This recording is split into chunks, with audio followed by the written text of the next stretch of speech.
Bueno, amigos de Venezuela, siempre Venezuela, iniciamos de esta manera nuestra edición vespertina, como siempre llevándoles a ustedes la mejor información aquí en Siempre Venezuela. Este es un trabajo en equipo en donde está Vanessa Chacón en la producción, Camilo García en redes sociales y apoyo técnico, nuestro equipo de operadores, también nuestros colaboradores en Colombia, Venezuela y otras partes del mundo, todos bajo la coordinación de su servidor, Alan Peralta. Este trabajo de Siempre Venezuela permite llevarles a ustedes la información, noticias, comentarios, música, entrevistas, todo lo que tiene que ver con Venezuela y su migración a lo largo y ancho del mundo. Como siempre, en las tardes, Carlos Ucati, el Miura. Carlos, buenas tardes, ¿cómo estás? Buenas tardes, Alan Ernesto Peralta, y por supuesto a la audiencia del programa Siempre Venezuela Radio. ¿Cómo están las cosas, Alan? Bueno, yo esperando música angelical, campanas en el cielo, villancicos de fondo, cuando escucho a un Maduro diciendo que jamás ellos han usado la violencia, que son Carajo. gente de paz, gente de diálogo, gente de amor. Maduro ofreció toda la protección a los políticos opositores víctimas de amenaza y respaldó la investigación emprendida por la Fiscalía General en torno a la denuncia hecha por la precandidata Delsa Solórzano, quien informó que recibió mensajes donde le aseguran que la asesinará. Condenó todo tipo de violencia, Maduro, y las campanas sonaron, tilín, tilín, tilín. Salían los angelitos. Los angelitos y los serafines cruzaron el horizonte cuando dijo que hay elementos perversos que quieren perturbar la paz y la seguridad de Venezuela. Y mirando a las cámaras, en una actuación digna del Oscar, dijo: mi respeto a todos los líderes y lideresas de la oposición, tengamos las diferencias que tengamos. Y bueno, ahí Una, una se mansa elevó el paloma. coro celestial y yo dije, bueno, pero Dios, definitivamente a este hombre hay que canonizarlo porque ha dicho las palabras que espera Venezuela: la paz, el diálogo, la concordia. Y Pero, ya, ¿y cómo lo llamarías tú? Porque ya hay varios San Nicolás, pero este San Nicolás, ¿cómo no, sería? pero, no, pero yo pues, me acordé de los hechos del 2014, me acordé de los asesinatos de estudiantes del 2017, Puerto me acordé Llaguno de los 288 presos políticos, y Puente me Llaguno acordé, ah, y Puente me, Llaguno. me acordé de lo de Puente Llaguno, me acordé de lo ocurrido con 7 millones de venezolanos que están migrantes forzosos en el exterior. Me acordé de los viejitos que no les alcanza con $380 de su mesada, de su pensión. Y hasta ahí me llegó el ambiente celestial de paz y Mm. amor que Casi, Maduro mostró. casi que le dan unos ramazos y unos rocíos de agua bendita para que no se endemoniara.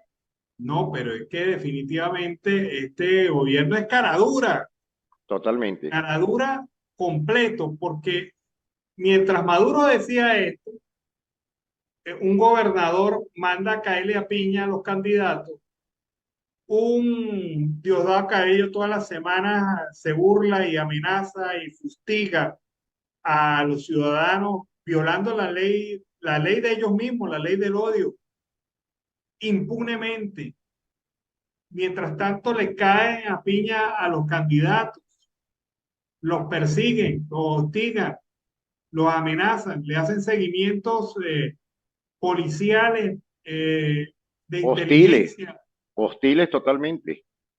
Claro, entonces uno dice, bueno, ese mundo idílico que Maduro nos mostró ayer, pues no tiene nada que ver con su gobierno. O es que estará mandando otro, ¿no? ¿O Por será que Maduro, supuesto. o será que Maduro es una figura impuesta y el que está mandando es otro, el hermano gemelo malo? Entonces, que todo ser humano pues tiene la parte buena y la parte mala. Doctor Jekyll y Hyde Y y Mr. Jekyll, Hyde. sí. Entonces, ¿será que Maduro tiene eso? En algunos momentos se le incorpora lo bueno y en otros momentos la mayoría está lo malo. Definitivamente, pues no deja de ser una, una reseña del absurdo. Esto que escuchamos ayer en palabras de Maduro. ¿Quién dijo? Hay gente interesada en ponernos a pelear. Hermano, eso es demasiado. Se ha burlado totalmente de todo un país. Y Alan, pero fíjate algo, me preocupa mucho de lo que está pasando y siempre recordaré estas palabras tuyas, cuando se está transformando realmente esto en una Nicaragua nueva, en donde ya el país está siendo determinado a una doctrina que ni siquiera es comunista, ni siquiera absolutamente, sino perversa. Bueno, y hablando del gallo rojo, de la hoz y ese martillo, le arrancaron la cabeza al Partido Comunista, que lo hemos venido hablando en diferentes formas. Bueno, ayer hicimos un largo comentario sobre esto, Carlos, pero la realidad es que de los 7 miembros de la Junta de Interventora que nombraron, ninguno, ninguno forma Ninguno. parte del Partido Comunista, porque el que yo sí conozco como comunista durante muchos años, que es el actual presidente de la intervención, Henry Parra, Henry Parra, a él, tachirense. a él lo expulsaron desde el año 2021 del Partido Comunista por tener línea de apoyo a candidatos que no eran del Partido Comunista. Pero no era la primera vez que lo hacía Henry Parra. Henry Parra lo ha hecho de manera reiterada apoyando candidatos del PSUV más no candidatos del Partido Comunista. Bueno, y ahí le dieron su premio, Alan. Le dieron su premio, le dieron sus buenas cajitas de clac, le dieron, por supuesto, su billetico hediondo, feo, maluco, de color verde, que le hace mucha falta y ya como lo menos aseguró su estancia hasta diciembre. Bueno, por decírtelo claro, eso lo comentamos ayer, pero por decírtelo claro, de 4 miembros de la Junta Directiva de Intervención del Partido Comunista, designados por la Sala Constitucional, allí hay 3 que son miembros del PSUV, inscritos y partícipes del Lo- PSUV. O los sea, disfrazaron, los disfrazaron. no sé, le pusieron el gallo rojo, pues. Sí, porque ya con eso perdieron todo.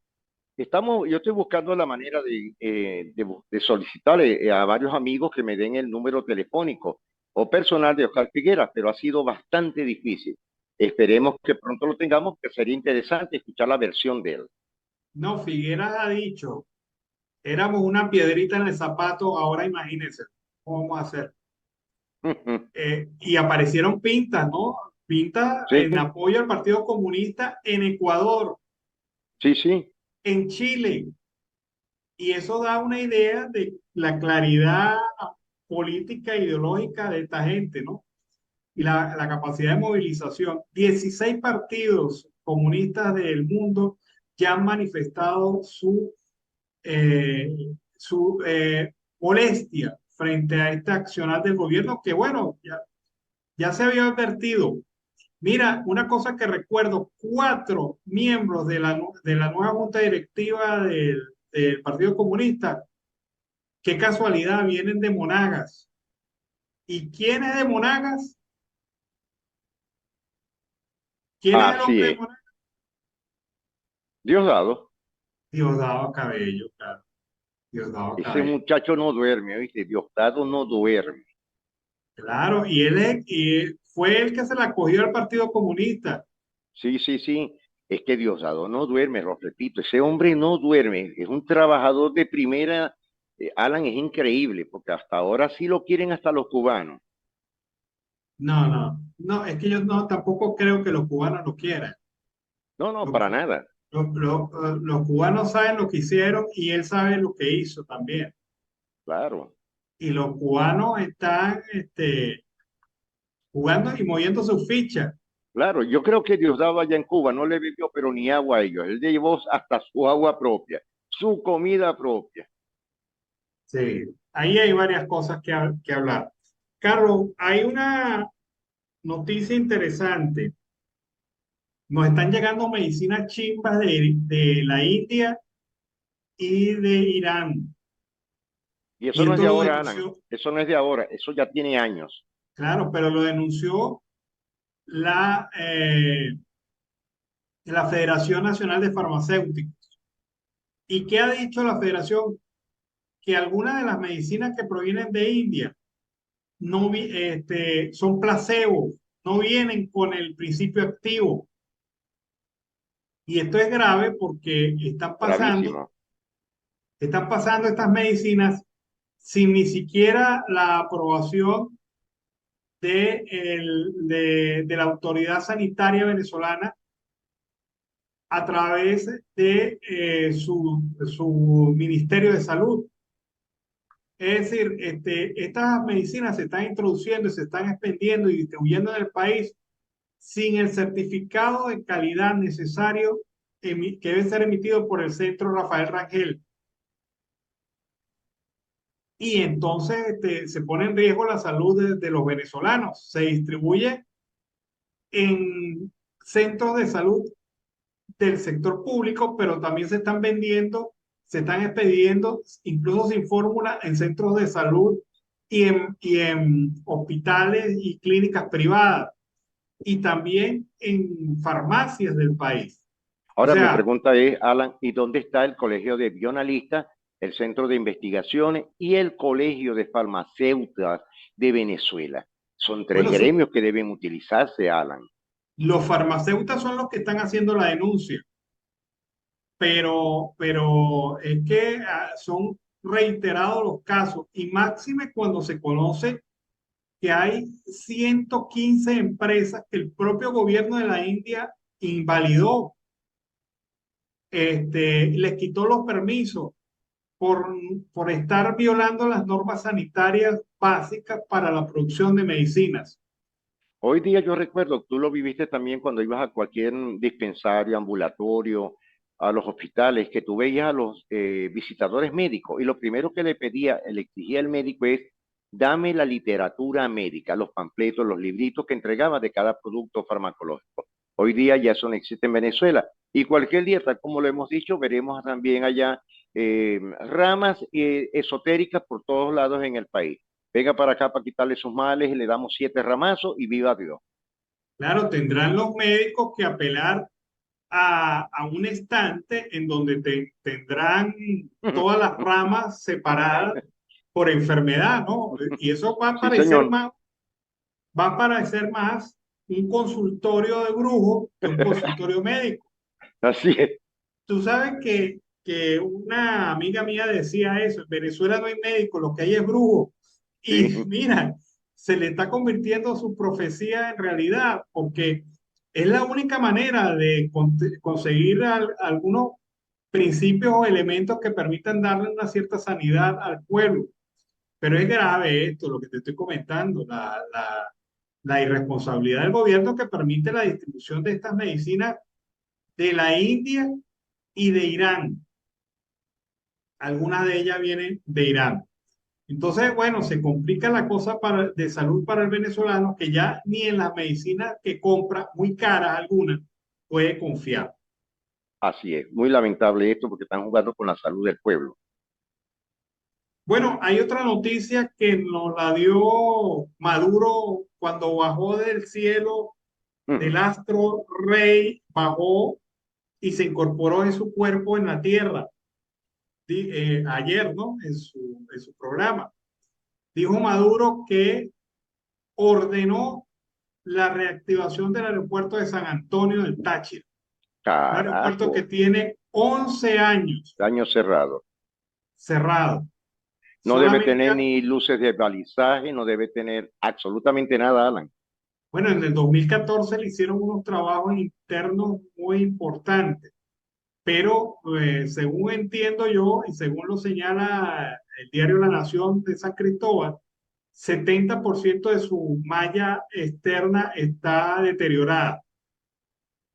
Hay monte, o sea, para alimentar el ganado está bueno el aeropuerto, porque hay Así es. mucho monte. ¿Y qué se habrá hecho el radar?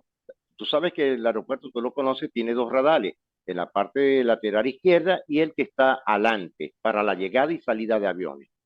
Bueno, pero como esta gente es así, van a reabrir vuelos seguramente la próxima semana con estas condiciones.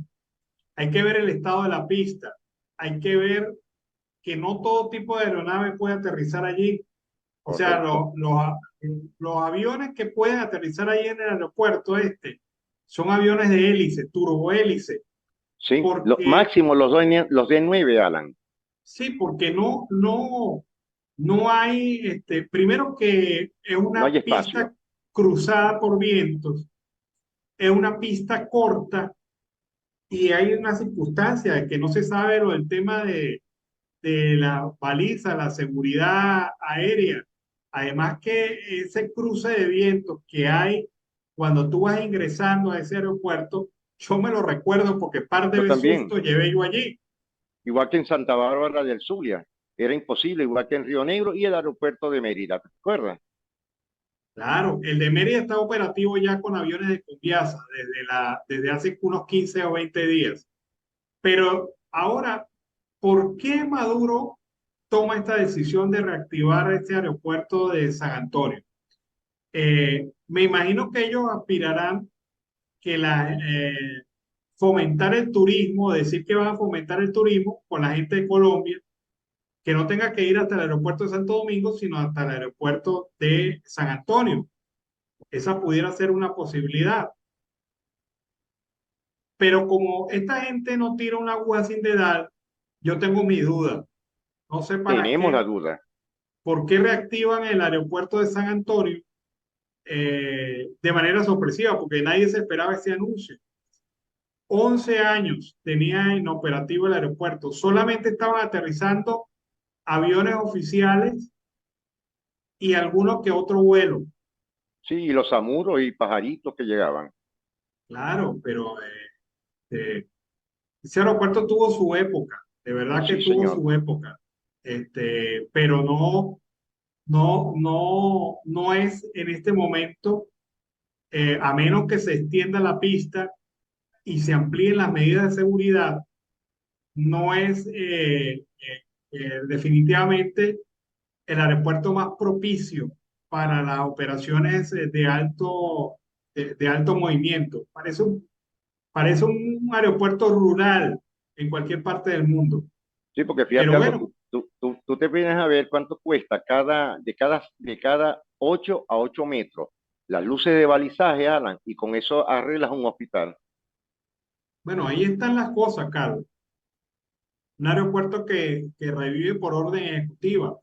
Ahora, eh, ahorita recuerdo un proyecto muy interesante que tenía una gente de diversos empresarios de la zona del Táchira que hablaban de convertir ese aeropuerto en un aeropuerto de rutas cortas, es decir, no para viajes de largo alcance, como decir, Sino un tipo como la Carlota. sí, no, pero sería un aeropuerto de rutas cortas. ¿Cuáles serían las rutas? ¿Cuáles rutas se planteaban en ese momento? San Antonio, Maracaibo, San Antonio, Mérida, San Antonio, Barinas. Esas eran las rutas que se planteaban en un Sí, principio. porque yo recuerdo eso, porque fíjate que así como está el aeropuerto del Táchira, imagínate tú el de Las Piedras en Falcón. ¿Te acuerdas que era una de las rutas obligatorias cuando comprabas un pasaje de San Antonio, Maracaibo, Maracaibo, Las Piedras, Caracas, Maiquetía? Bueno, eso te permitiría a ti, ese era el razonamiento de estos empresarios en ese momento, eso permitiría que primero se activara una ruta interesante y en segundo lugar, la disposición de aviones pudiera ser de turbohélice y fuera rentable, porque los vuelos serían de corto alcance y permitiría a su vez que ese vuelo pudiera tener mayor número de frecuencias, es Por decir, supuesto. dos o tres frecuencias al día. Esto sí significaría una alternativa en el marco de rutas cortas. Reactivaría económicamente, Alan. Claro, porque la ruta San Antonio-Mérida es una ruta rápida. una ruta rápida. Creo que en el momento que se planteaba, estábamos hablando de una ruta más o menos de unos 30 minutos de vuelo. Y a la de Maracaibo se le estaba planteando también más o menos el mismo tiempo, 30 Sí, minutos. 30 minutos. Lo mismo que pasó con el aeropuerto que hicieron en Cabima, Oro Negro. ¿Te acuerdas de eso? Sí. Eso Pero quedó en bueno, veremos. fíjate que la industria de vuelos cortos es necesaria porque mira, para ir a hacer un viaje de negocios a Mérida, la gente lo piensa una o dos veces porque por carretera, Es más cuando crítico. la carretera está habilitada entre San Cristóbal y Mérida, no hay problema, no hay deslave, hay gasolina y eso, estamos hablando de una ruta de 6 horas, pero de San Cristóbal a Maracaibo, que antes era de 10 horas, Antes. ahora se están echando 16 horas por el mal estado de la vialidad Y la falta de gasolina. y la falta de gasolina. Y a Barinas, que era normalmente 6 horas, se están echando sus 8 horas, sus 9 horas, porque ahora a cada alcabala le dio por parar el autobús o el carro donde vayas. Entonces pudiera ser una alternativa, media hora versus 8 horas. Tú pudieras ir a hacer una diligencia en Mérida y Por eso regresarte, es ¿no? por eso es que de Nueva York aprendimos algo, Alan, que prefieren agarrar un vuelo corto en helicóptero para un azote a otro que dicen en vía terrestre. Lo mismo Claro. pudiese ocurrir en diferentes partes. Bueno, y a lo mejor así fuera interesante para los turistas y a los empresarios colombianos ir a Maracaibo por esa ruta o ir directamente a Barinas y hacer conexión con otro vuelo si quisieran ir a Caracas. Pero la interesante de este planteamiento, y creo yo que es la única manera de darle rentabilidad a eso, porque si tú lo tienes para vuelos nada más entre Caracas y San Antonio del Táchira, como lo dijo ayer Maduro, eso va a ser un vuelo cada 3 días. Y con esa frecuencia no tienes mucha vida, ¿no?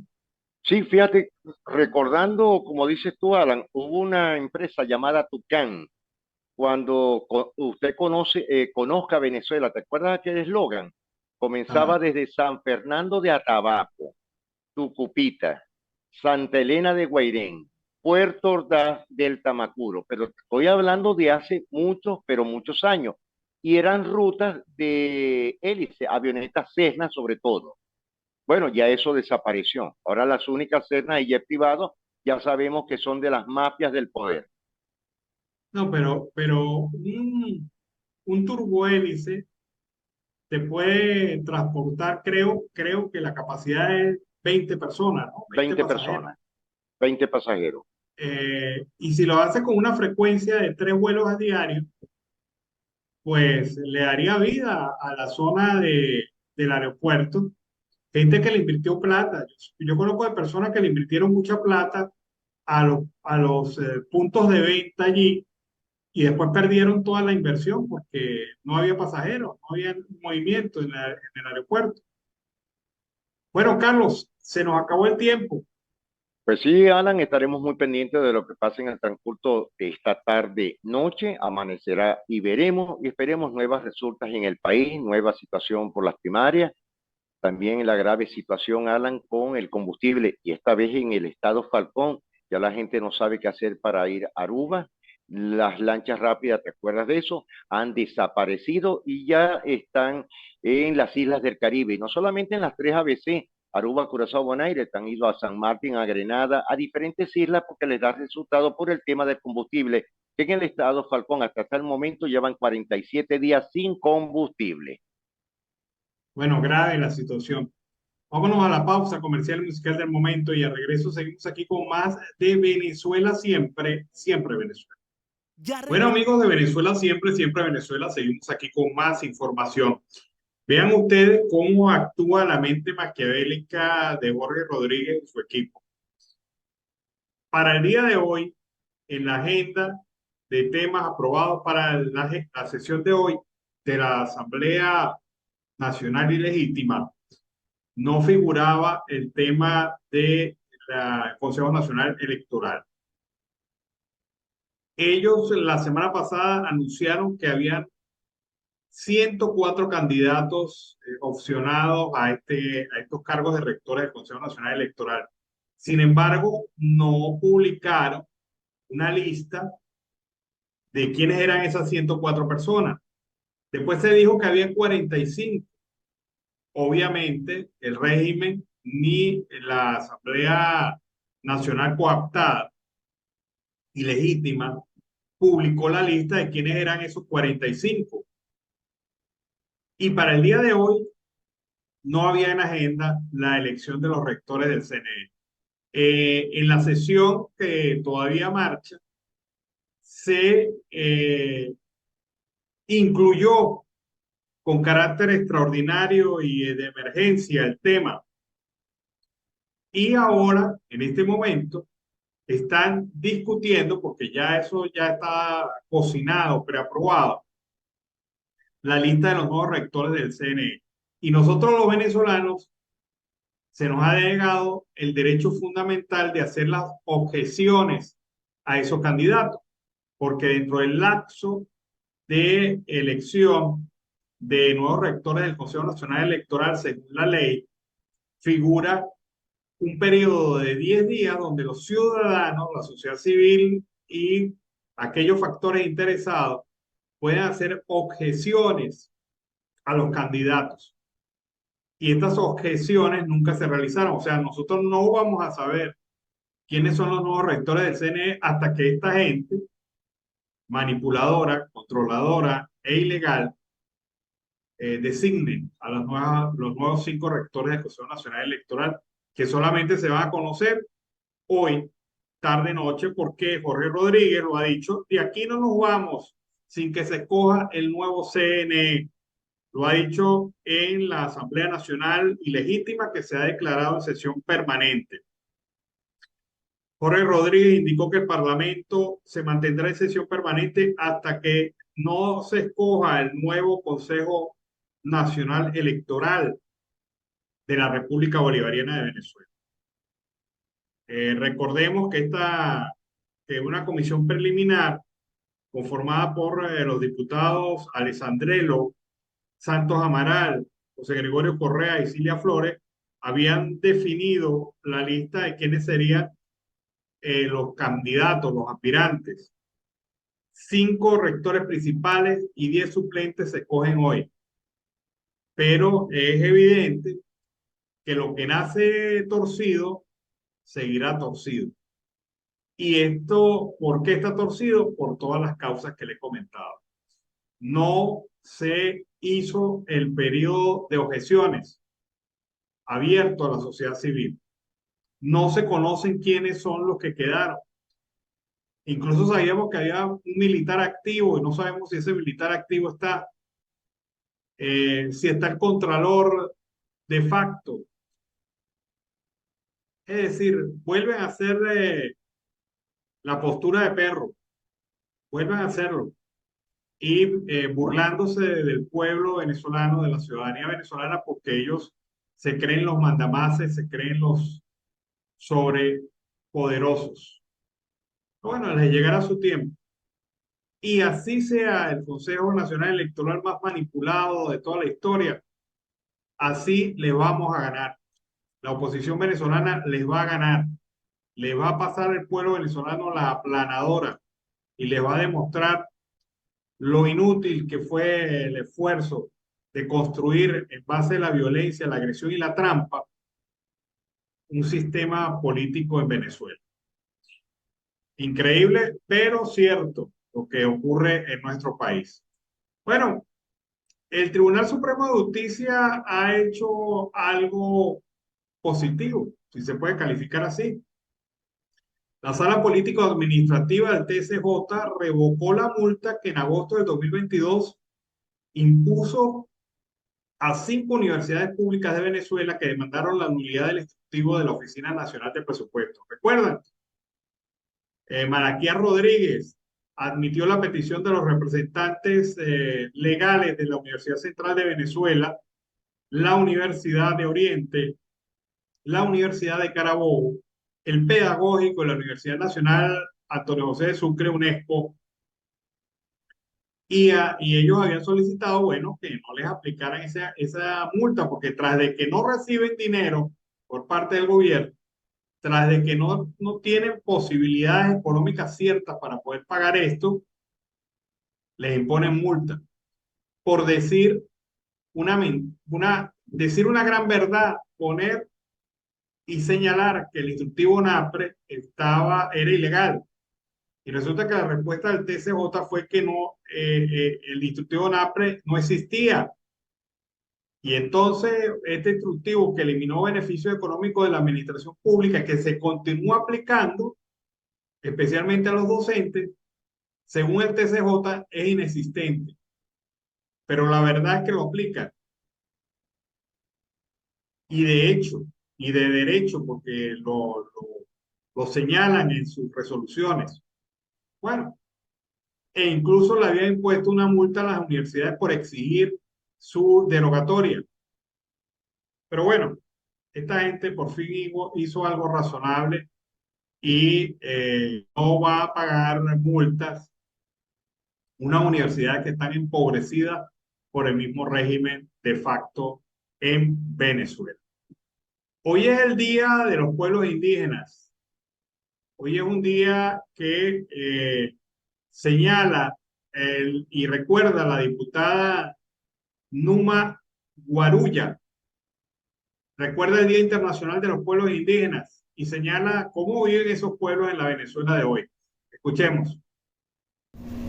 Es importante señalar que nuestros pueblos indígenas a nivel mundial, a nivel internacional, han venido luchando para que sus derechos se cristalicen, para que se tomen en consideración como seres humanos, como ciudadanos de cada país.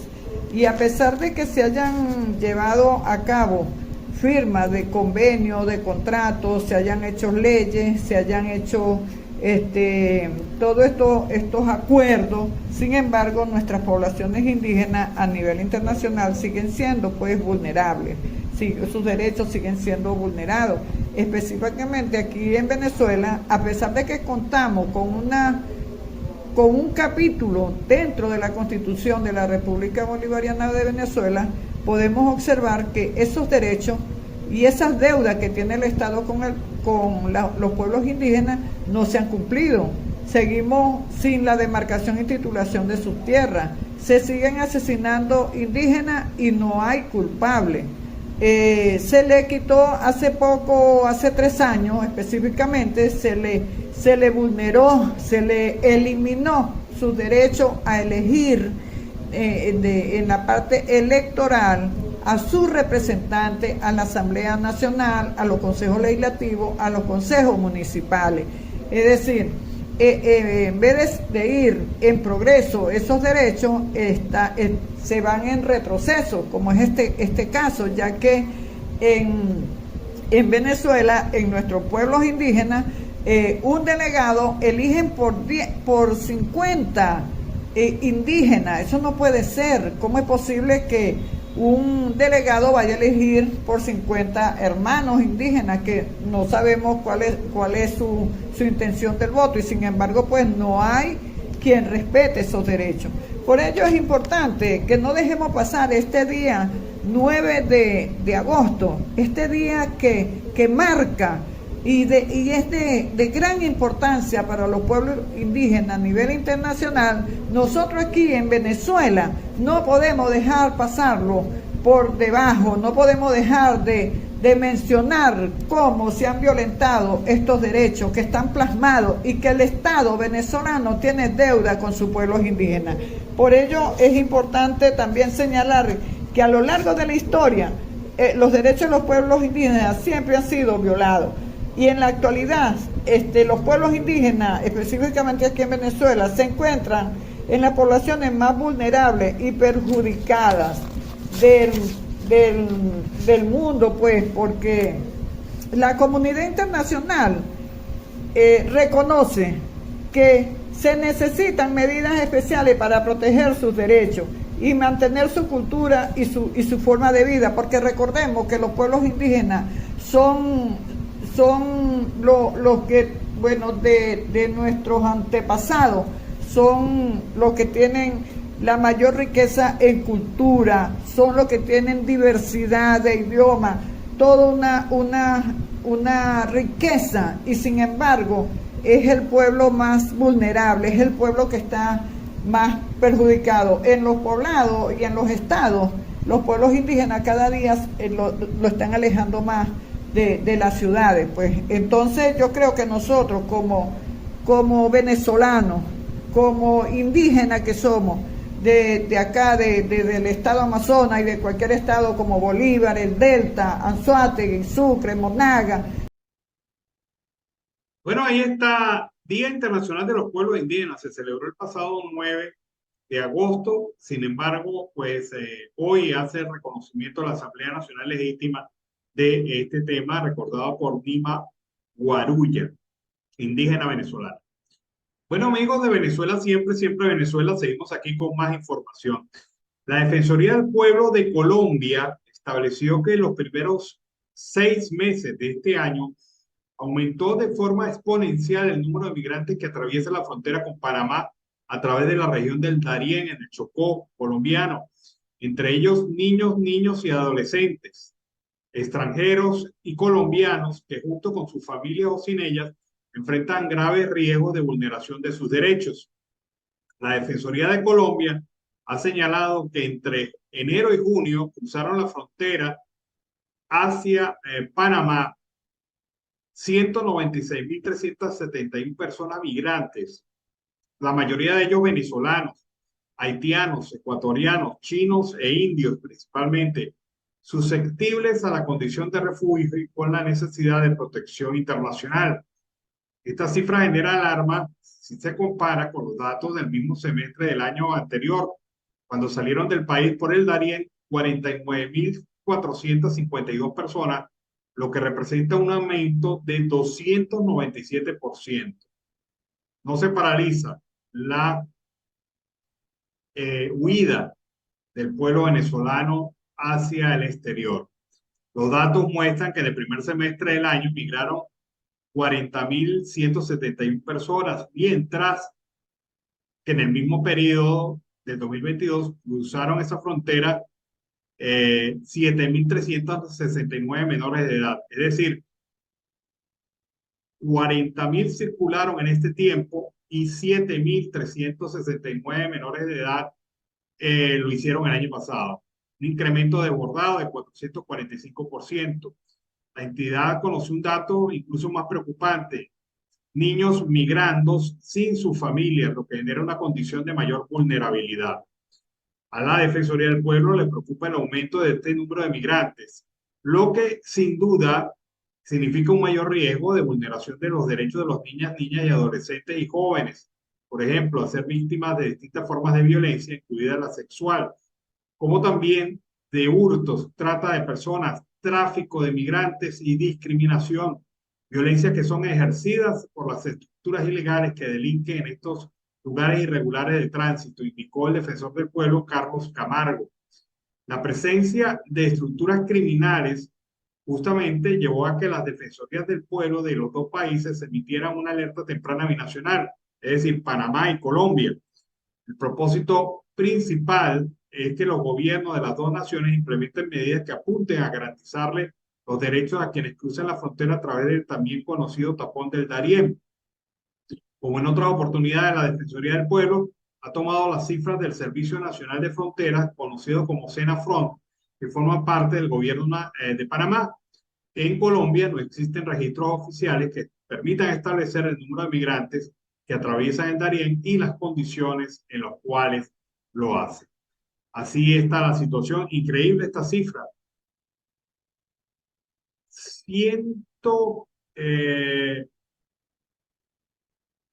445% se ha incrementado la migración de niños y adolescentes por el Darién. Y recuerda esta cifra: 196.371 personas han cruzado el Darién en los primeros 6 meses del año, lo que demuestra que esa situación, en vez de disminuir, se ha venido incrementando y seguirá incrementándose mientras persistan las condiciones de pobreza, de falta de futuro y de oportunidades de igualdad en los países de origen, especialmente en Venezuela, en donde la condición de verdad bastante complicada. Vamos a escuchar un reporte. En Venezuela no pueden haber elecciones libres mientras siga la condición de los presos políticos. Esto lo ha dicho la gente de Foro Penal, quien ha indicado que mientras 113 de los 288 presos políticos están bajo retardo procesal y 50 en estado delicado de salud, no puede haber elecciones libres en Venezuela porque siempre habrá la amenaza de la detención ilegal. Vamos a escuchar a ver en qué consiste ahí. Esta situación de los presos políticos, de la persecución política, solo que exista persecución política, una situación de la justicia utilizada para perseguir como arma de persecución política, es un elemento tan claro como para decir que aquí no puede haber elecciones justas en Venezuela.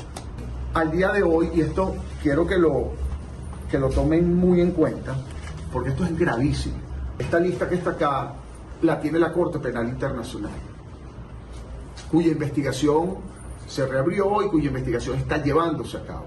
Cuando hablamos de prisión arbitraria, 113 de los 288 presos políticos tienen más de 3 años en prisión preventiva, sin condena. Muchos de ellos ni siquiera ha comenzado el proceso judicial. José Gámez Bustamante, que está privado de libertad en el centro penitenciario 26 de julio, en Guárico, está en prisión preventiva. Estamos hablando pues de 8 años, más de 8 años, privada de libertad, donde no ha sido condenada.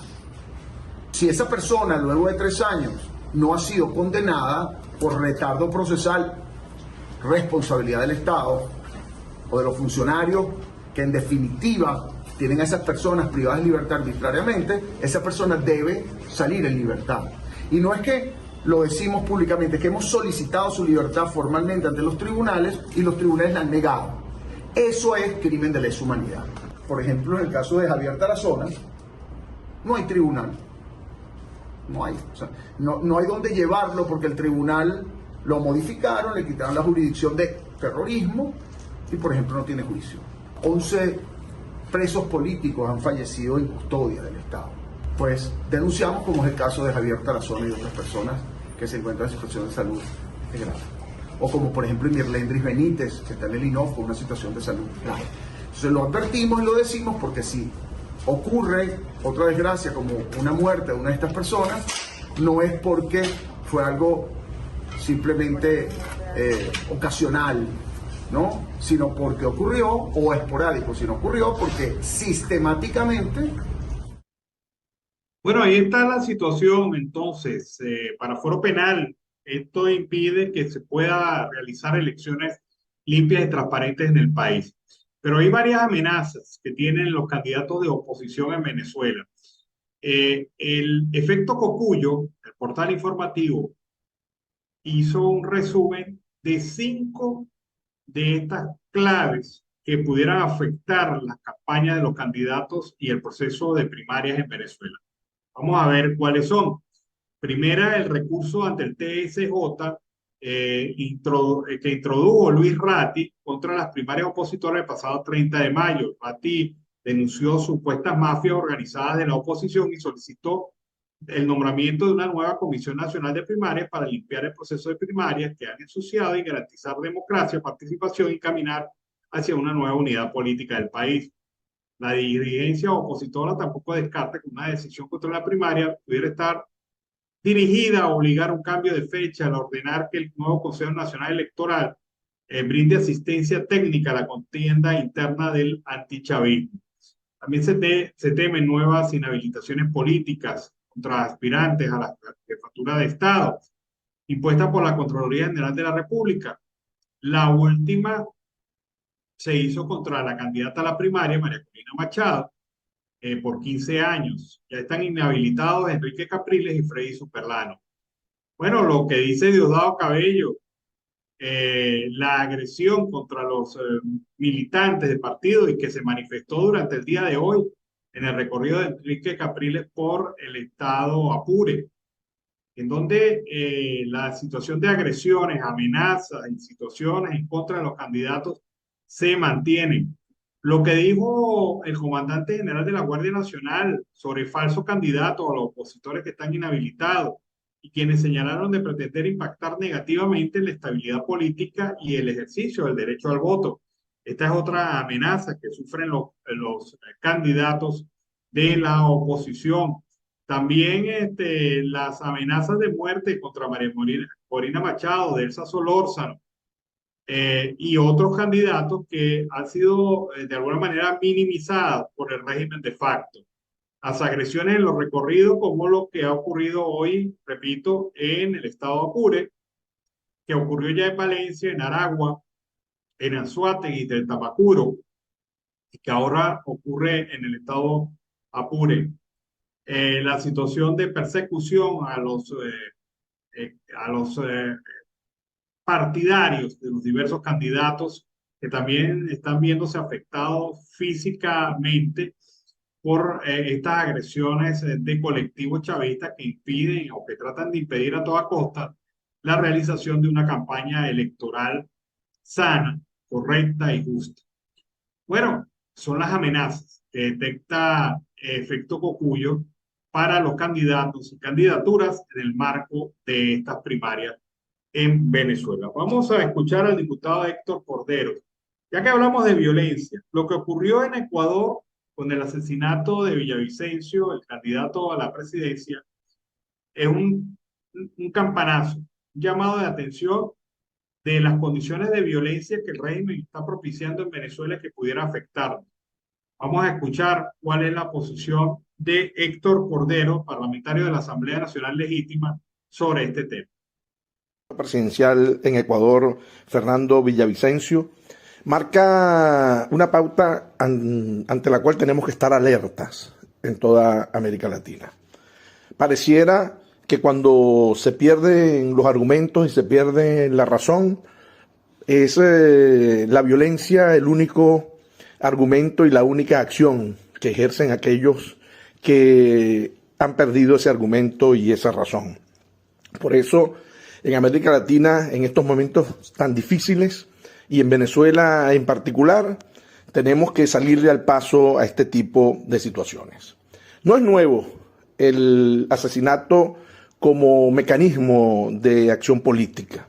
Tenemos que recordar en el año 48 del siglo XX el asesinato a Jorge Eliezer Gaitán en Colombia, que aún hoy ese país sufre las consecuencias de ese lamentable hecho.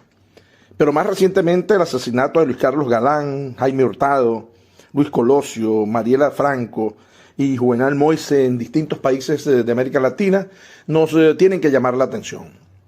En Venezuela, pues el crimen político de Carlos Delgado Chalbó y el atentado a Rómulo Betancourt, y por supuesto, más recientemente, la pérdida de las vidas bajo custodia del Estado del capitán Acosta Arévalo y del concejal Fernando Albán, tienen que llamarnos a reflexión. Estamos ante un proceso primario importantísimo, estamos ante un proceso primario que de verdad ha generado las expectativas importantes a la colectividad como una fórmula de cambio. Por eso los candidatos que participan en ella están recorriendo el país y están siendo hostigados y están siendo perseguidos. En el caso específico de nuestra candidata Delsa Solórzano, ha recibido una amenaza directa a través de sus redes sociales. Una amenaza que va directamente a indicarle que van por ella, que van por su vida. Y tenemos que entender y saber que Delsa Solórzano es una piedra en el zapato para el régimen. coordinadora de la Comisión de Justicia y Paz, accionante ante la Corte Penal Internacional por violación de derechos humanos de este régimen y defensora de los presos políticos, pues por supuesto genera pues una emotividad negativa hacia su persona. Pues estamos conscientes de esto y eso no nos va a detener.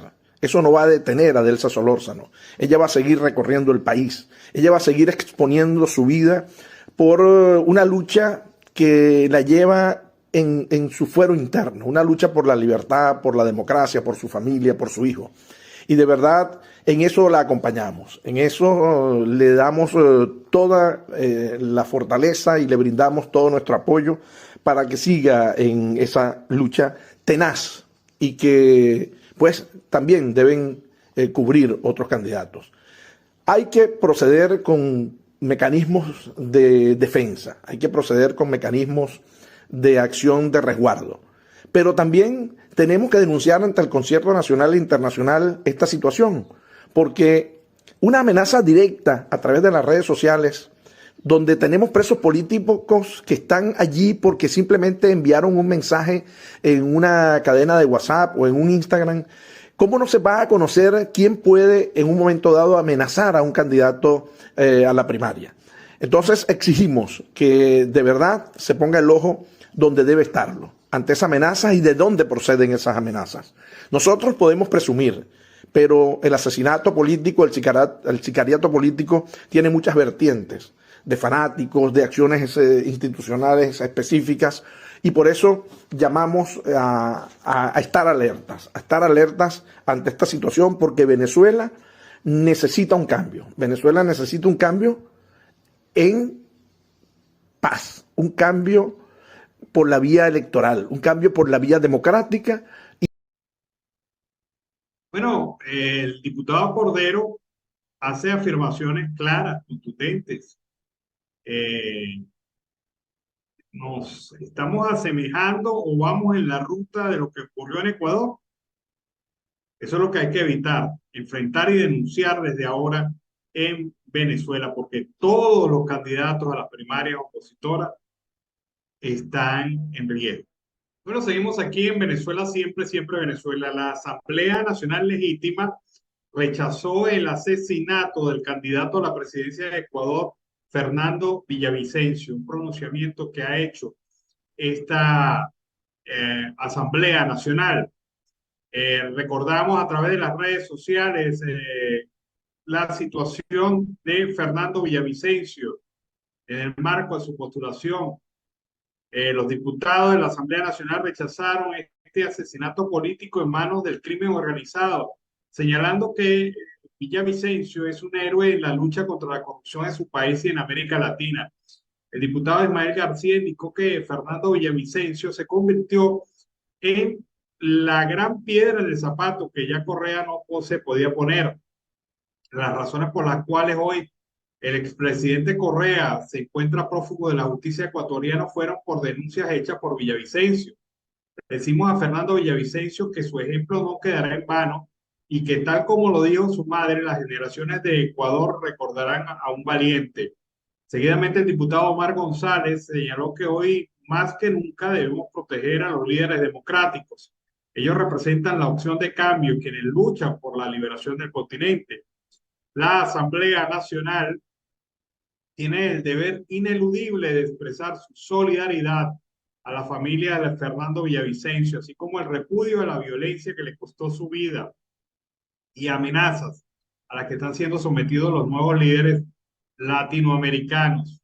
En el debate, Héctor Cordero lamentó el asesinato del candidato presidencial en Ecuador, Fernando Villavicencio, indicando que esto marca una alerta para toda América Latina. Tenemos que denunciar ante el Concierto Nacional e Internacional esta situación de amenazas directas a través de redes sociales y exigimos saber de dónde proceden estas amenazas, ha señalado Cordero cuando se ha referido al caso de Delsa Solórzano. Por cierto, mañana tiene una rueda de prensa.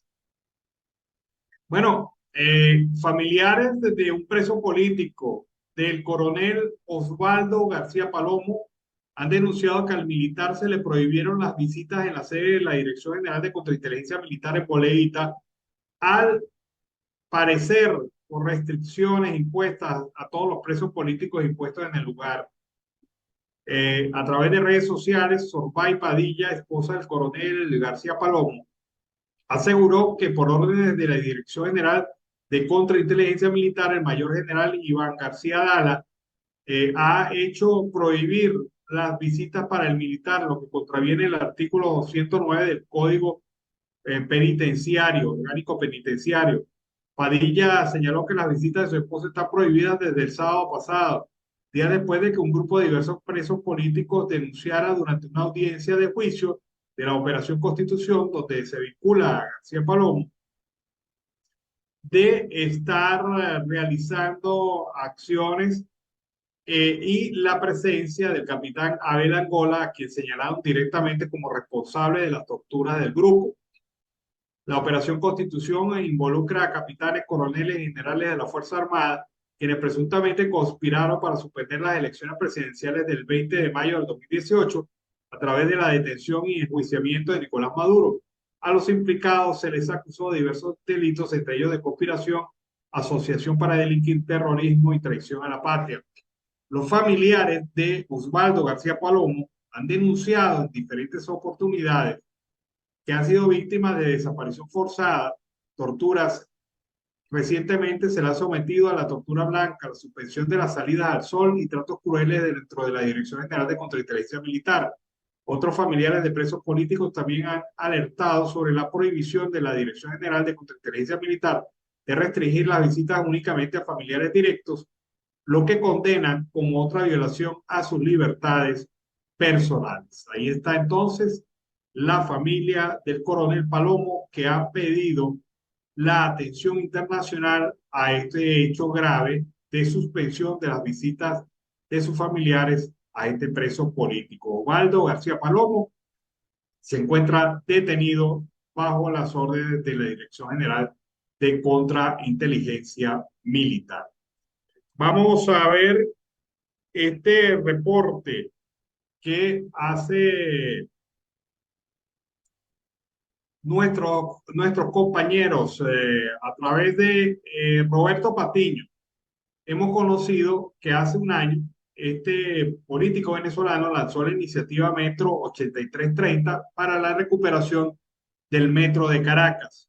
Sin embargo, para contrarrestar este anuncio, el gobierno decidió lanzar un plan para recuperarlo, pero solamente ha sido un maquillaje, es decir, lo hicieron para frenar las denuncias de Roberto Patiño. Veamos cuál es la situación actual del metro un año después de esta situación y estas denuncias.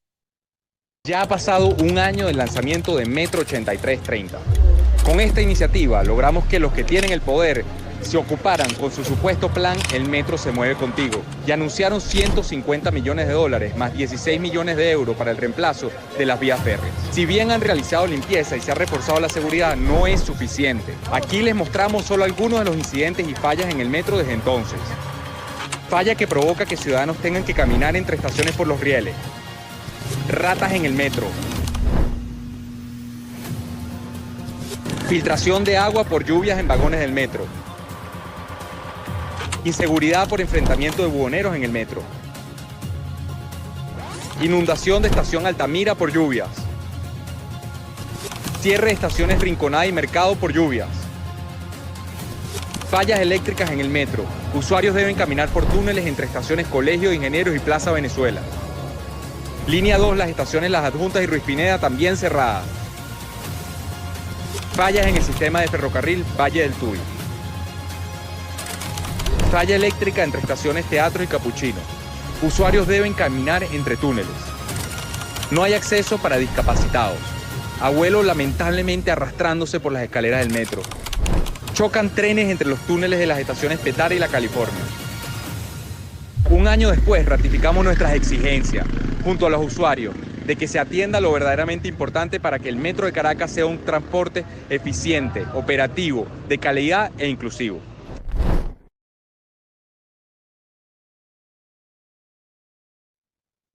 En pocas palabras, no ha hecho nada. puro bla bla, puro anuncio, es el gobierno de la anunciadera. Nada se ha hecho para cambiar la realidad del metro de Caracas, que amerita altas inversiones, y los dineros prometidos nunca llegaron. Esto es lo que denuncia Roberto Patiño. Él tenía un plan para recuperación del metro, que significaba la municipalización de los servicios del metro de Caracas. Pero obviamente el gobierno ni lava ni presta la batea. No querían que otro se llevara los méritos de hacer lo que ellos no han podido hacer en tantos años. Bueno, hoy un grupo de trabajadores petroleros que prestaron servicios en las contratistas que laboran en el complejo refinador de Paraguaná se concentraron en la Inspectoría de Trabajo de Punto Fijo en el estado Falcón para denunciar y buscar alternativas que permitan la cancelación de las deudas pendientes desde hace más de un año. Jesús Marval lamentó que el trabajador sea peloteado porque nadie le da respuesta sobre los pagos pendientes que adeudan contratistas y que alegan que PDVSA no les ha pagado. En la inspectoría fueron atendidos por una funcionaria que les explicó que espera la autorización de Caracas para crear mesas de trabajo con las empresas para llegar a acuerdos y logre pagarle lo que les adeudan. Yo me pregunto, una inspectoría regional de trabajo no tiene competencia sobre su región, sobre su estado, sobre su zona. Tienen que esperar instrucciones de Caracas para poder ofrecerle soluciones a los trabajadores. Esto es increíble. Luis Azacón, otro trabajador de la industria, refirió que son más de 1.000 trabajadores afectados y que las deudas van desde 500 hasta $4.000 cada uno. Todo depende del cargo que hayan desempeñado. El grupo de manifestantes catalogó esta acción como la gran estafa petrolera, ya que todos los cumplieron con sus trabajos y la industria no pagó lo prometido al momento del contrato. De igual forma, seguirán en la calle buscando alternativas que ayuden a que los contratistas paguen lo pendiente, porque ese es un dinero que se ganaron trabajando y muchos decidieron regresar a las filas laborales del complejo refinador de Paraguaná por los pagos que ofrecían, que al final resultaron cero. No se les ha pagado, cumplieron su trabajo, no se les pagó nunca y vuelven a estar en una situación peor que la de antes porque las deudas aumentaron. Vamos ahora a escuchar este reporte. La diputada María Hernández señaló en la Asamblea Nacional Legítima que ésta había declarado el Parque Nacional Canaima en estado de gravísima emergencia ambiental por la afectación minera dentro de él y sus adyacencias. Ella solicita que se preste atención a la situación que está ocurriendo con el Parque Nacional Canaima y la depredación que allí se está haciendo de manera impune por parte de personas vinculadas con el régimen. Veamos. En noviembre del año 2020, los ingenieros forestales Elide Zularán Zambrano, José Guerra y el biólogo Delfín Eduardo Viera Rojas presentaron a la Comisión de Ambiente, Recursos Naturales y Cambio Climático de la Asamblea Nacional sendo informe denominado Un monstruo de 1000 cabezas, estudios sobre la minería en el Parque Nacional Canaima a solicitud de la propia Comisión de Ambiente. Dicho informe, junto a tantísimos otros de la ONG SOS Orinoco, informaron detalladamente a la UNESCO sobre el peligro del patrimonio de la humanidad, Parque Nacional Canaima, declarado como parque en 1962 y como patrimonio de la humanidad en 1994 por sus especialísimas características que están descritas en dicho informe. A raíz de dichos informes, tanto de la Comisión de Ambiente como los tantísimos otros de SOS Orinoco, esta asamblea acordó declarar al Parque Nacional Canaima en estado de gravísima emergencia ambiental por la afectación minera dentro de él y en sus adyacencias. Y en dicho acuerdo se expresó, entre otras cosas, la notificación a las Naciones Unidas y a la UNESCO sobre el particular. La intención de informar a la UNESCO radicaba y continúa radicando en que dicho organismo, a través del Comité Intergubernamental para la Protección del Patrimonio Mundial, Cultural y Natural, tiene entre sus funciones entre algunas otras, examinar el estado de conservación del patrimonio mediante el monitoreo reactivo y presentar los informes periódicos, y además dispone de fondos para preservar de fondos y de la experticia para preservar el valor del patrimonio declarado como de la humanidad. El Parque Nacional Canaima requiere urgente restauración de su ecosistema, requiere erradicar la causa del daño, que es la minoría dentro del parque y en las adyacencias del Parque Nacional. Requiere sanear sus aguas y suelos del mercurio brutalmente usado y de otros químicos. Y eso requiere disposición técnica, requiere disposición financiera, pero sobre todo requiere de la voluntad política del Estado y del órgano UNESCO. Ahora bien, en julio de 2023, el informe de la UNESCO da cuenta de los aplazamientos que el Estado venezolano ha venido haciendo a la visita de la misión del monitoreo reactivo. Dicha misión debía estar en Venezuela el 5 de septiembre del año 2022 y la esperábamos con ansia, pero fue detenida la misión, y abro comillas, por clima severo, según el Estado venezolano. Luego de esto, UNESCO epistolarmente en diciembre de 2022 y en marzo de 2023, y a pesar de los informes actualizados de SS Orinoco basados en imágenes satelitales que dan cuenta de la urgencia del Estado venezolano, y aún así el Estado venezolano no autoriza la entrada de la misión. Los venezolanos conocemos muy bien las razones. Estamos en dictadura y la política de la dictadura, denominada Arco Minero del Orinoco, contraviniendo la Constitución Nacional, tratados internacionales y ejecutada por militares, autoridades del PSV y cuerpos irregulares armados, han convertido y devastado todo este territorio, incluidos parques nacionales, incluidos vastos territorios que son territorios protegidos, y los han convertido en territorios sin ley, territorios de muerte y territorios devastados. Nuevamente debemos reiterar, para desmontar la narrativa de la dictadura, que la devastación ambiental en Venezuela, y particularmente en el Amazonas y en el Parque Nacional Canaima y en otros parques nacionales, tiene un solo responsable, que es el Estado venezolano, que ejecuta directamente tanto la política petrolera como la política minera. El grado de devastación y de daño que hemos hecho a la naturaleza no es producto ni de políticas de derecha, ni de capitalismo, ni de liberalismo, ni de centro, ni de izquierda. Es una dictadura, es una política con toda la intención y la alevosía para causar el daño ambiental que está causando. Y por eso hoy en la Asamblea Nacional reiteramos a la UNESCO el apoyo de este órgano y del pueblo venezolano para favorecer la visita de la misión de monitoreo reactivo sobre el Parque Nacional Canaima. No tenemos ningún complejo, óigase bien, no tenemos ningún complejo en aceptar que los venezolanos necesitamos toda la ayuda técnica y financiera para restaurar el ecosistema del Parque Nacional Canaima y para erradicar la minería de él y de sus adyacencias. Exigimos y demandamos a los funcionarios públicos respectivos del Ministerio de Ecosocialismo y Agua y del Ministerio de Relaciones Exteriores extienda por fin la invitación a la misión y atienda sus requerimientos. Una vez más, para finalizar, reitero a los venezolanos la necesidad imperiosa de participar en el rescate de la institucionalidad democrática y ambiental en nuestro país. Bueno, fue María Hernández, diputada de la Asamblea Nacional, hablando del estado del Parque Nacional Canaima por culpa de la minería irregular. La edición vespertina de Siempre Venezuela, siempre lo hemos hecho con mucho cariño y mucho respeto para todos.